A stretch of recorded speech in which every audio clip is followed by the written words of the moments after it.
Selamat bergabung kembali bersama dengan kami di I Love Jogja, Inspirasi Yogyakarta, Inspirasi Indonesia. Dan kali ini saudara, kami sudah menghadirkan seorang narasumber yang pastinya nanti akan memberikan banyak inspirasi untuk Anda di obrolan kami selanjutnya gitu ya.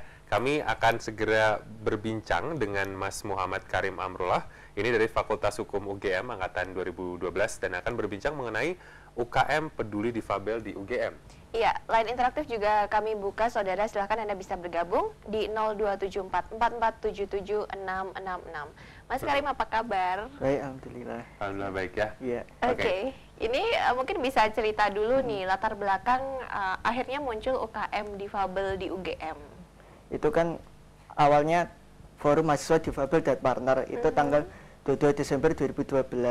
Kita mahasiswa UGM baik difabel maupun difabel waktu itu, kita berpikir bahwa kepedulian tentang isu difabel itu kurang kuat baik di UGM maupun di Jogja. Makanya kita mendirikan forum itu. Waktu itu pas launching lumayan yang datang dari UNY, UIN, baik pihak rektorat juga datang. Jadi alhamdulillah banyak yang datang. Terus singkat cerita tanggal 7 Juni 2013 kita sudah menjadi UKM. Waktu itu diinisiasi langsung dengan Rektor Pak Pratikno, ada Pak Senawi Dirmawa sama yang jajaran yang lain juga. Gitu. Berarti Mas Karim ini termasuk salah satu penggagasnya ya ketika itu? Ya. Iya berarti. Gitu. Kalau yang punya ide, sekali ya? yang punya ide itu Mas Hanif. Dia mahasiswa sastra Indonesia 2011 tunarungu. Cuman ini teman-teman baik Mas Hanif maupun yang lainnya ada UTS, ada kuliah, kebetulan saya jadwalnya kosong hari ini. Oke, gitu. jadi bisa datang tapi sendiri ya Mas Karim ya. Oke, kemarin ini berarti pada saat pertama itu datang rekan-rekan dari kampus yang lain juga ikut datang ya? Iya, ikut datang. UNY, UIN, sama ada yang lain dari Malang, tapi saya lupa persisnya. Oh, ada yang dari Malang juga ya? Iya. Supportnya luar biasa juga ini berarti ya? Nah ini kalau misalnya dilihat lagi gitu di kampus-kampus kan berarti ini terhitung UKM-nya baru gitu ya? Iya. Kalau di kampus lain, di kota lain mungkin apakah sudah ada atau ini mungkin baru pertama kali ada gitu? Sejauh yang kami tahu ini baru pertama kalau UKM ya, tentang peduli difabel itu baru di UGM. Cuman kalau kita lihat di UIN Sunan Kalijaga, di UNY itu sudah ada pusat studi layanan difabel. Nah, itu UGM yang belum punya. Makanya kita ada UKM ini untuk memperjuangkan isu difabel. Semoga kedepannya juga akan ada pusat studi layanan difabel di UGM gitu. Oke. Jadi satu awal gitu ya, untuk kedepannya bisa membuat hal-hal baik yang lain. Ini ada kerjasamakah dengan rekan-rekan yang ada di UIN mungkin yang sekarang sudah ada pusat layanan terlebih dahulu? Iya. Kita jalin komunikasi sama PSLD UIN, juga PSLD Unbrau, Universitas Brawijaya juga punya PSLD. Kebetulan itu pendirinya tuh alumni Filsafat UGM, Pak Slamet Tohari. Waktu itu pas 22 Desember juga datang jadi narasumber.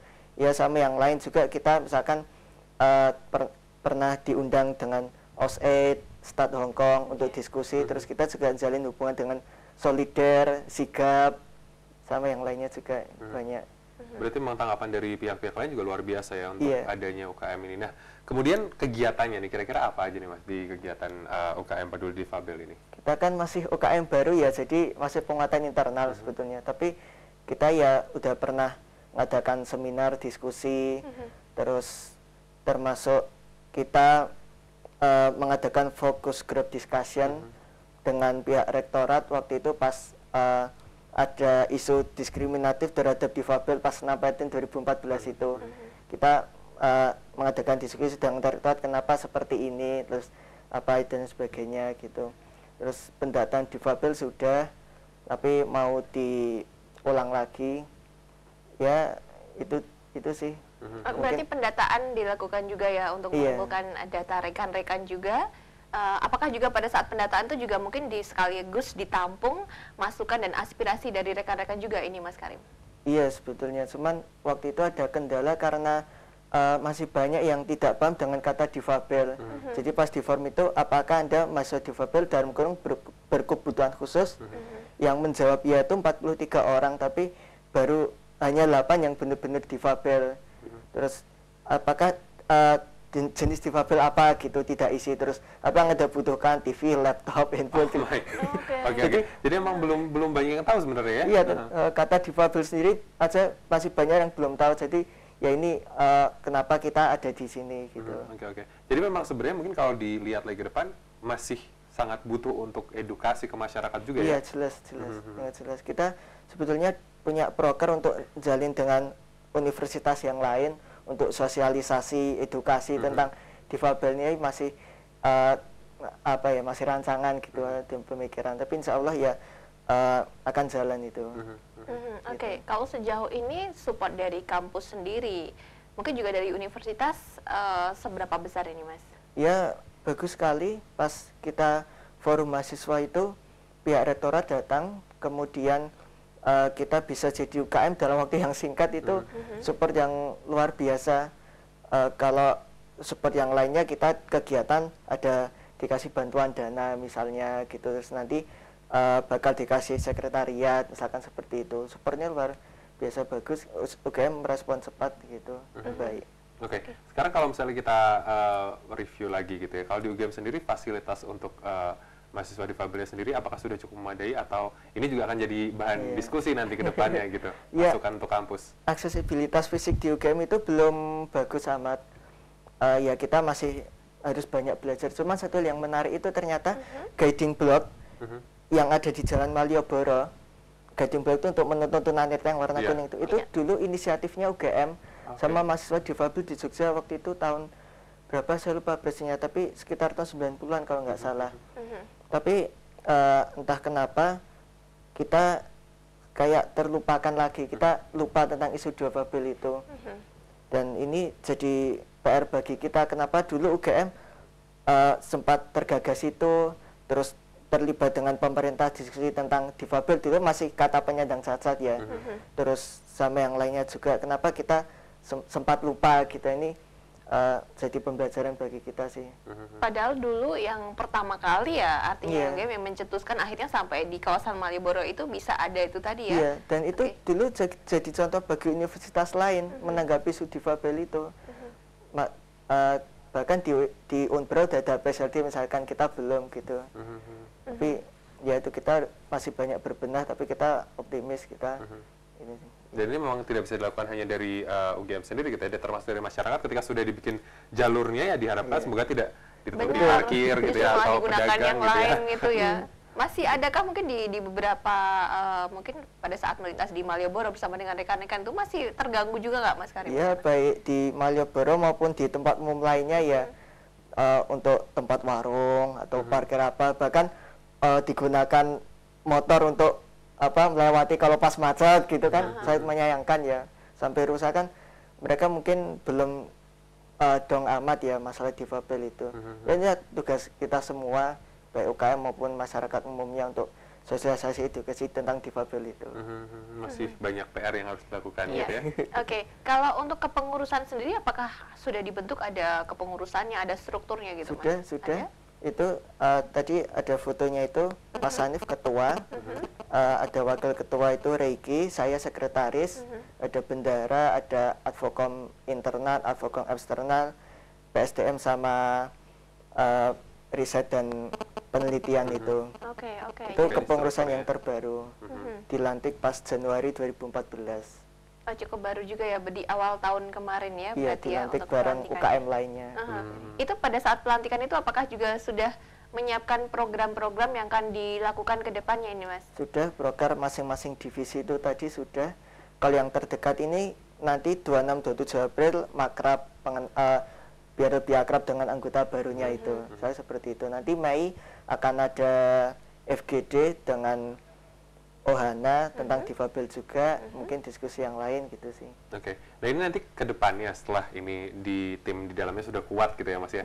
Ada rencana apa sih kira-kira, mungkin sudah terbayang wah pengen bikin ini gitu kira-kira? Ya sebetulnya kalau keinginan kami ke depan itu ada pusat studi layanan difabel di UGM itu. Tapi mungkin masih tahap yang lama ya. Tapi kalau kita udah benar-benar kuat, kita menjalin hubungan kuat itu ya edukasi sosialisasi difabel secara rutin gitu, misalkan tiap berapa bulan atau tiap tahun gitu. Jadi event yang besar mungkin kita akan mengundang tokoh difabel atau orang difabel yang menginspirasi gitu. Kayak itu di Far Community Jogja itu komunitas tunarungu yang bagus banget di bidang seni misalnya gitu. Oke, Mas Karim, ini saya pengen tahu nih kalau proses pada saat dulu masuk seleksi di UGM di perguruan tinggi negeri ini sendiri, kalau untuk rekan-rekan difabel prosesnya seperti apa sih? Mungkin bisa di-sharingkan juga kepada pemirsa. Sebetulnya di UGM itu tidak ada diskriminasi selama dia memenuhi syarat itu nggak apa-apa. Kayak saya dulu masuk tuh alhamdulillah senapeten undangan 2014 nggak ada, cuman ada kendala pas SNMPTN 2014 itu ya ada kategori difabel 1 sampai 7 itu. Tapi setelah kita mengadakan diskusi ternyata masing-masing fakultas dekan yang kami undang itu mereka beberapa tidak tahu ada kategori itu. Jadi kaget, soalnya selama ini kami ya selama itu memenuhi syarat ya itu enggak apa-apa gitu. Kita tidak pernah membedakan difabel apa-apa gitu. Tapi kami akan menjelaskan misalkan Anda harus bisa seperti ini sebagainya gitu. Jadi sebetulnya di UGM nggak ada diskriminasi difabel nggak boleh masuk atau apa begitu. Jadi waktu itu ada kecolongan, dan kalau kita lihat beritanya SNMPTN itu kan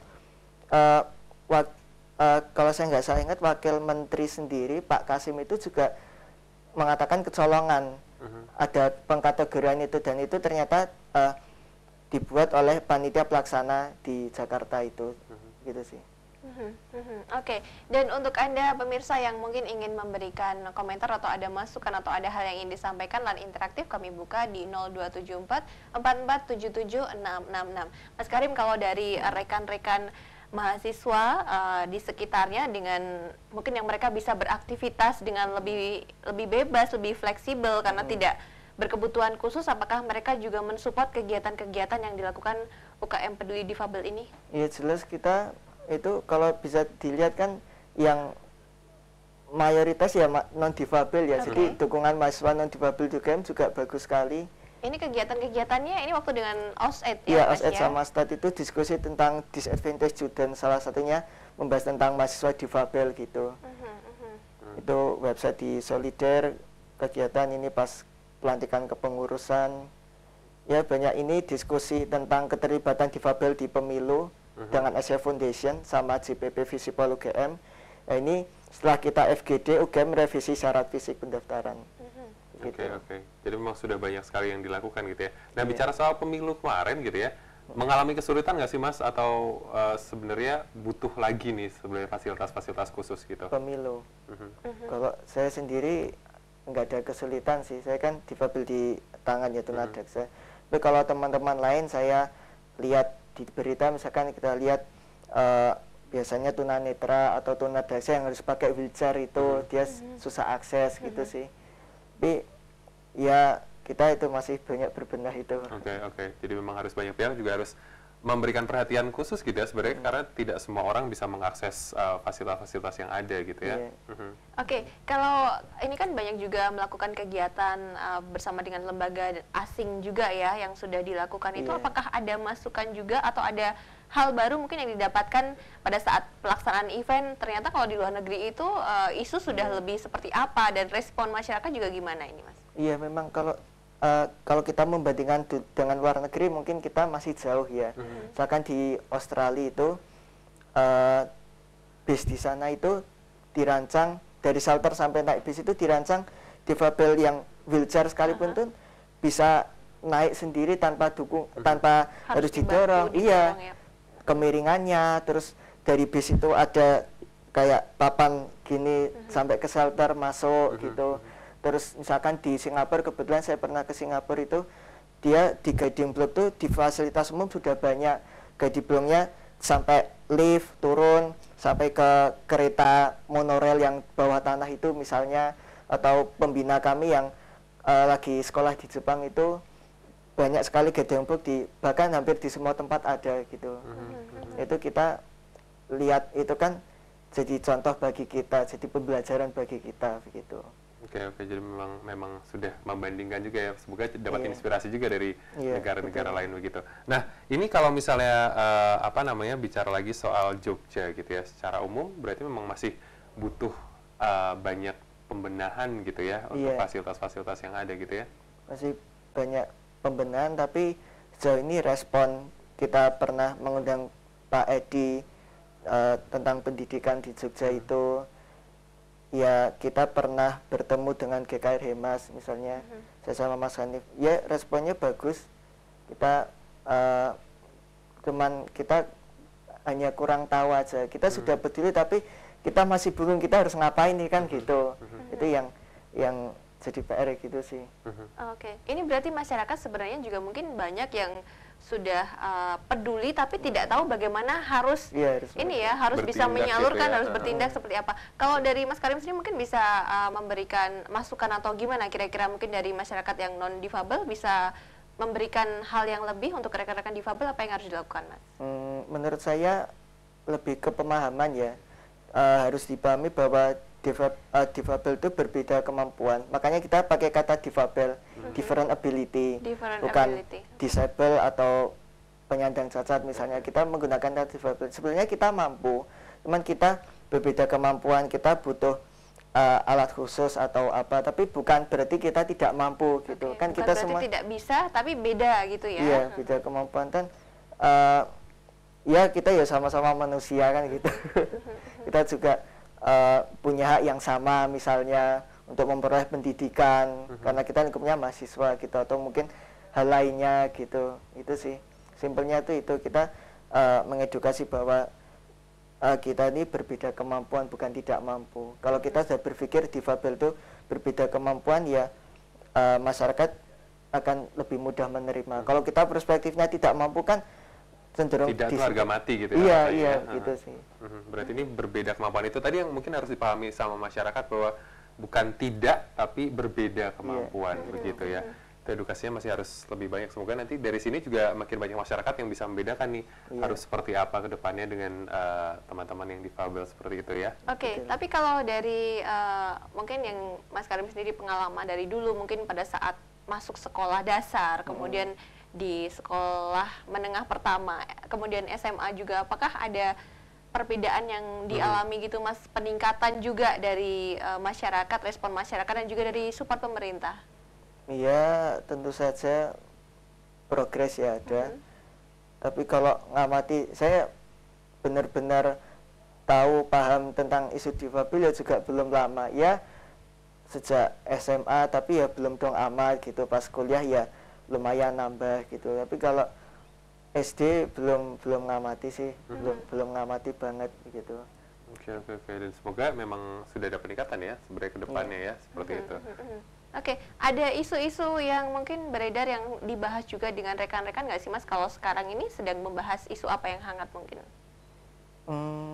Kalau yang terakhir itu tentang senam PTN itu sih yang terakhir. Tapi kalau sekarang ini belum ada yang baru. Senam PTN mungkin sama juga itu pas bulan Maret yang lalu 2014 itu saya diundang oleh Sigap. Jadi ada MOU Sigap sama Komisi Yudisial, jadi pemantauan pengadilan itu agar adil bagi difabel itu. Itu sih kita diskusi tentang senam PTN sama itu yang terakhir itu. Yang paling hangat gitu ya. Oke, nanti kita sambung lagi untuk Mas Karim dan untuk Anda saudara. Setelah ini kami akan kembali lagi dan nanti Anda masih bisa bergabung di line telepon 4477666. Tetap bersama dengan kami di I Love Jogja, Inspirasi Yogyakarta, Inspirasi Indonesia.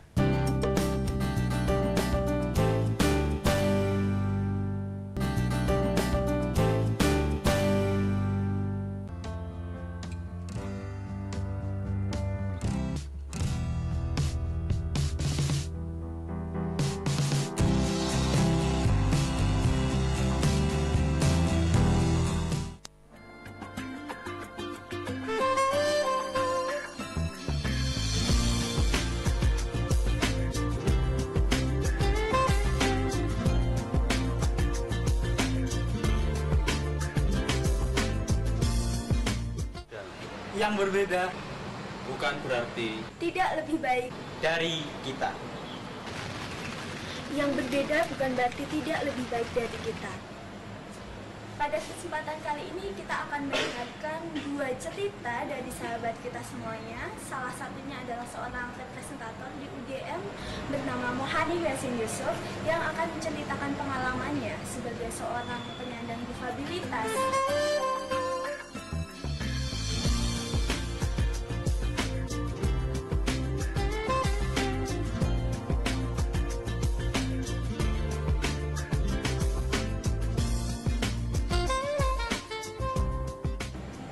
Sahabat kita yang satu ini bernama Karim.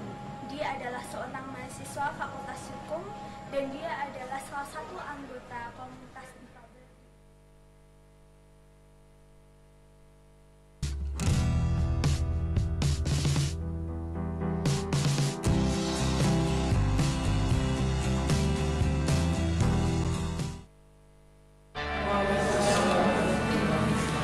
Sebelumnya maaf, saya telah mohon maaf kalau kurang jelas. Nama saya Mohani Yasin Yusuf, jurusan Sastra Indonesia angkatan 2011. Saya ketua UKM Peduli Difabel. Ini sekretaris Muhammad Karim Amando, Fakultas Hukum angkatan 2012. Mbak Matika, Dewan Konsultatif. Dulunya kan namanya Forum Mahasiswa Difabel. Jadinya usai dari UKM Peduli Difabel kan ada seniornya, jadi dimasukin ke Dewan Konsultatif. Pengis dari Fakultas Kedokteran, koordinator advokasi bidang eksternal. Advokasi dan komunikasi dibagi 2. Ada bidang eksternal, internal. Kalau internal, posisinya dipegang mahasiswa difabel yang tunarungu tapi nggak total dari dulu. Biar nanti advokasinya bisa berjalan secara tepat sasaran. Jadi memilih yang difabel buat internal. Reni dari sisi Paul, wakil kedua, bukan itu. Selama ini kami mengkombinasikan antara difabel dan non-difabel. Agar nantinya bisa menggambarkan suatu komposisi masyarakat yang dibutuhkan antara difabel dan non-difabel itu jadi satu. Jadi selama ini kami selalu melibatkan mahasiswa difabel dan non-difabel. Sebab yang dibutuhkan itu yakni suatu masyarakat yang inklusif, enggak ada kotak-kotakan. Sebab pada dasarnya semua manusia itu sama saja. Yang membedakan cuma diri kita masing-masing. Itu yang menjadi alasan saya dulu pas semester pertama sudah mulai menggagas komunitas ini. Dan baru terlihat hasilnya berkat bantuan dari teman-teman. Iya, saudara, tadi barusan sama-sama kita saksikan gitu ya, salah satu kegiatan yang dilakukan oleh UKM Peduli Difabel di UGM. Oke, Mas, kali mungkin bisa diceritakan tadi kegiatan apa yang sedang berlangsung tadi, Mas? Kalau yang tadi itu, jadi kita diundang oleh WC Kampus. WC Kampus itu memang isinya orang-orang nyeleneh, tapi mereka itu, tapi bagus, mereka itu pengen nge-share apa sih kegiatan mahasiswa yang telah dilakukan se-Indonesia itu yang menarik. Salah satunya waktu itu kita diundang untuk mengenalkan apa sih UKM Peduli Difabel gitu di GDV di Sagan itu. Ya, kita cerita tentang kenapa kita ada, apa yang kami lakukan, ya semacam itu sih gitu. Oke, dan tadi yang pembicara adalah Mas Hanif ya? Iya, Mas Hanif. Dia sebagai? Dia ketua. Ketua, dan sampai sekarang masih menjabat? Iya, sampai sekarang masih ketua. Dia Sastra Indonesia 2011, dia tunarungu. Tunarungu sejak umur 11 tahun karena dia, kalau nggak salah ingat itu, dia sempat main jatuh gitu, terus akhirnya kok pendengarannya sampai hilang sama sekali. Dan waktu itu dia sempat berhenti sekolah selama 1 tahun karena temannya sendiri ngecek, bahkan saudaranya ngecek, paling-paling cuma jadi tukang cangkul gitu. Dia berhenti sekolah, tapi ibunya memotivasi, kalau kamu nggak sekolah kamu mau jadi apa.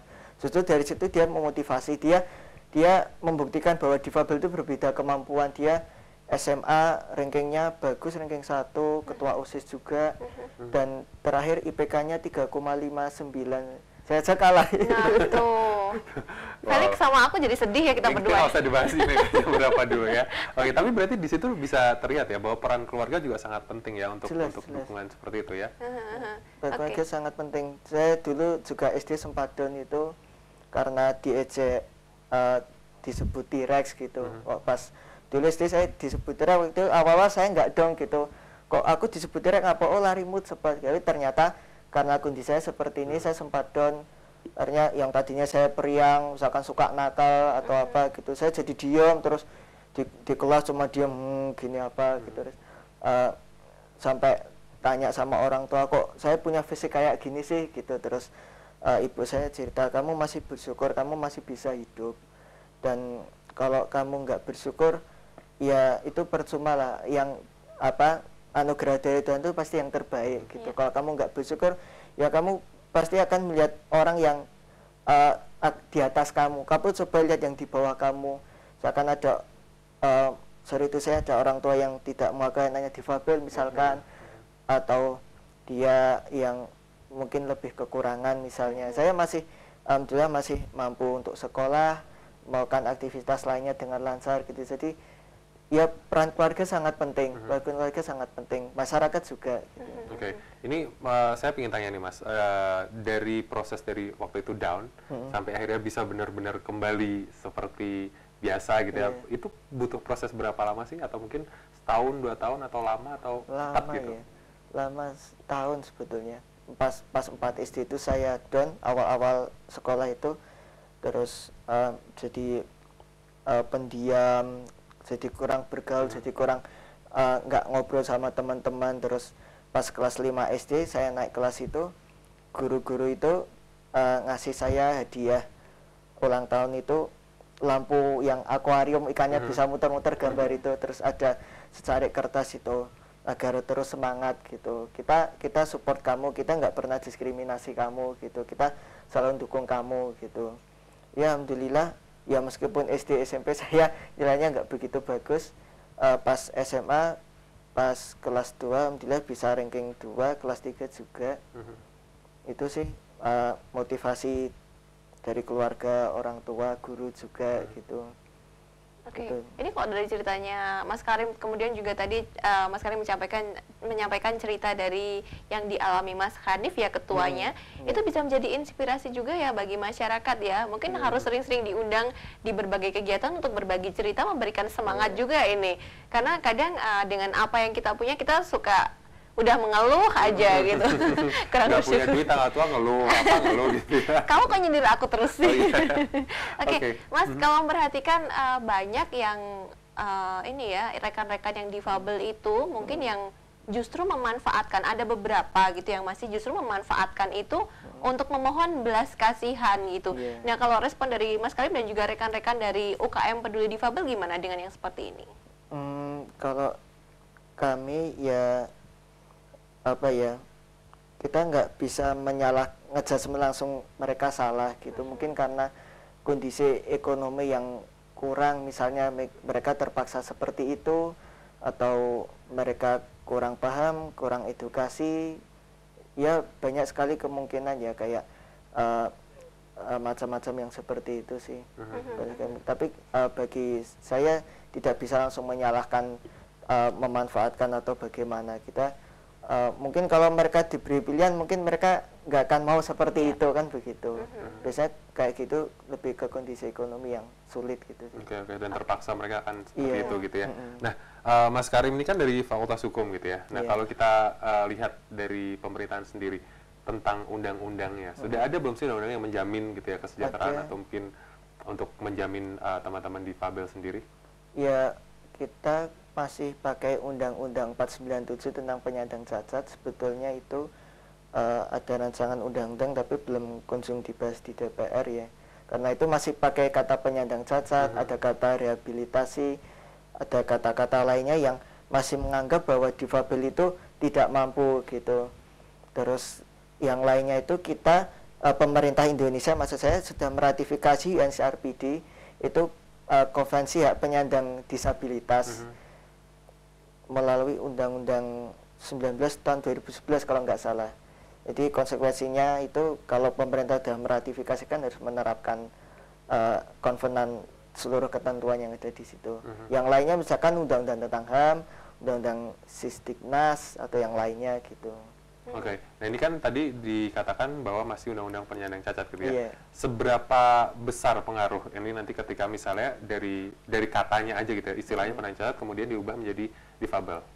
Ya pengaruhnya kalau masyarakat lihat ya nanti kan, wah berarti difabel nggak mampu gitu, kalau takutnya pemahamannya seperti itu.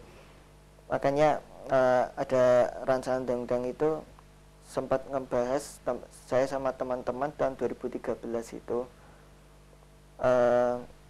masih banyak yang harus dibenahi dari situ di undang-undang penyandang cacat itu sih. Nah ini semoga nanti ke depannya setelah sudah terpilih orang-orang baru gitu ya, juga memberikan perhatian khusus untuk undang-undang itu. Dari undang-undang itu kita bisa melihat bahwa orang-orang di legislatif aja masih berpikir bahwa persepsi dia difabel itu tidak mampu gitu. Itu sih ya berbenah lagi. Oke, masih harus berbenah masih jadi PR ya, tapi dari rekan-rekan difabel juga terus mengupayakan hal ini ya Mas Karim ya. Iya. Kita kayak di Jogja itu ada perda yang melindungi hak difabel misalnya yang terbaru ini. Terus kita juga masih edukasi, ya masih memberi pemahaman gitu. Makanya kita gerak adanya UKM ini kan kita gerak dari mahasiswa. Kalau kita langsung terjun ke masyarakat, tidak terorganisir gitu kan bakal susah ya. Makanya kita bergerak dari mahasiswa itu kan nanti penerus generasi bangsa. Nah, kita membangun perspektif difabel ini agar mereka ini ketika sudah menjadi orang, sudah terjun ke masyarakat itu perspektif difabel itu sudah ada gitu.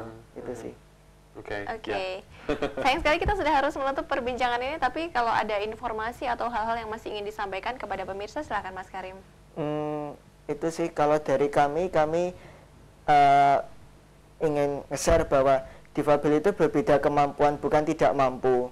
Kita lihat misalkan Mas Hanif itu sendiri aja IPK-nya 3,9, padahal dia tunarungu, kuliah di sastra Indonesia. Atau teman saya yang lainnya juga ada Inggar, dia tunarungu. Misalkan saya sendiri, saya IP belum 3,5 sih, mepet. Tapi kita menunjukkan bahwa kita tuh berbeda kemampuan, bukan tidak mampu. Itu sih dari kami. Oke, ya. Terima kasih untuk Mas Karim untuk informasinya hari ini, perbincangannya seru sekali. Dan untuk Anda, saudara, nanti pastinya kami akan menghadirkan lagi perbincangan lain yang tidak kalah menarik ya. Oke, jadi tetap bergabung bersama dengan kami di I Love Jogja, Inspirasi Yogyakarta, Inspirasi Indonesia.